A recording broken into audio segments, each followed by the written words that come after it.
What's up guys, TJ here. In today's video I want to discuss a couple of the key Apple products of 2016 that I am most excited about. So let's jump right into it by discussing the iPad Air 3. Now as we all know, Apple skipped the iPad Air entirely last year to focus on the iPad Pro. So that means that this year we should expect to see a pretty significant update. So what will that update include? Though I expect to see a new design, possibly 3D touch capability similar to the iPhone 6s and the Apple Watch. I expect to see Apple Pencil compatibility, which is pretty cool. I don't expect them to keep that exclusive to the iPad Pro for too long. The Apple Pencil could easily still be useful to the iPad Air just as much. So I expect that to happen this year as well. I don't expect them to remove the home button from the iPad Air this year, but I suppose anything is possible. On top of that, I'd really love to see Apple finally get rid of the 16 gig option at the $500 baseline level. I don't think it's too much to ask at the consumer level that Apple removes the 16 gig option. I mean, come on, Apple. It's 2016. Give us 32 gig standard for the iPad Air. Now, moving on to the Apple Watch 2. The Apple Watch 2 needs to come down in price. That has always been my top criticism of the Apple Watch. It's not even the device itself. Now, I do believe there's some fundamental issues with the Apple Watch, which I'll discuss in a second. But the reason why I've owned 2 Apple Watches in the past and don't own any right now is because I just couldn't get that into it. For one, the price tag is in my opinion, too high. At $399 for the size that I would argue most people would find useful, it's just, the value isn't there. There's something missing. There's something, when you spend that much money, I say in a general sense, maybe some people think it's a great deal, but I think it's a bit pricey. It just seems like Apple could bring that price down by $100 or so. So maybe $299 for the larger size would be appropriate, and I think they would really boost their sales with the Apple Watch. So price tag is definitely top of my list for what I want and what I hope to see this year. Some other things I want to see from the Apple Watch 2 are a new design. Realistically, I'd like to see it get thinner.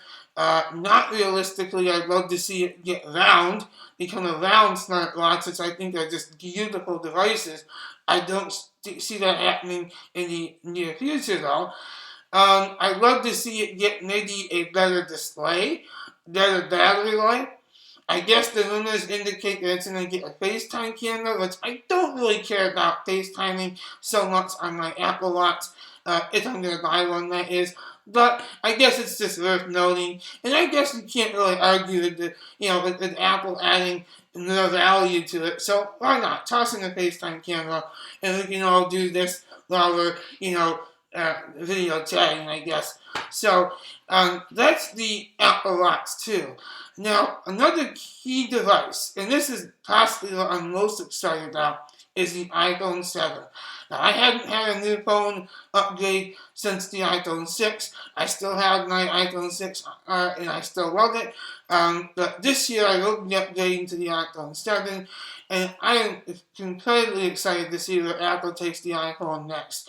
I do expect it to lose the headphone jack, and I know there's a petition going around trying to get Apple to keep it. I don't see them actually being persuaded by that petition, though. So don't get your hopes up, guys. I do think that Apple's going to take the headphone jack out, because I just think that they are just that kind of company that keeps moving things along.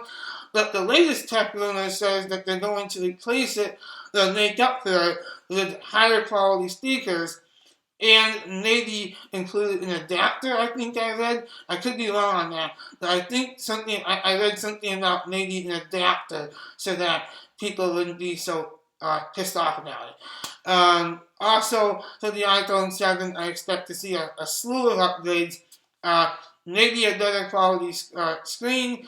I expect to see obviously the usual internal upgrades, processor, maybe a boost in memory, new better camera upgrades, the usual. Also, an interesting tidbit about the iPhone 7, it's also likely rumored to be getting waterproof design. And that's pretty cool because that will be the first iPhone to have it, and it could be obviously quite useful to some people. With that being said, I want to keep this video somewhat quick.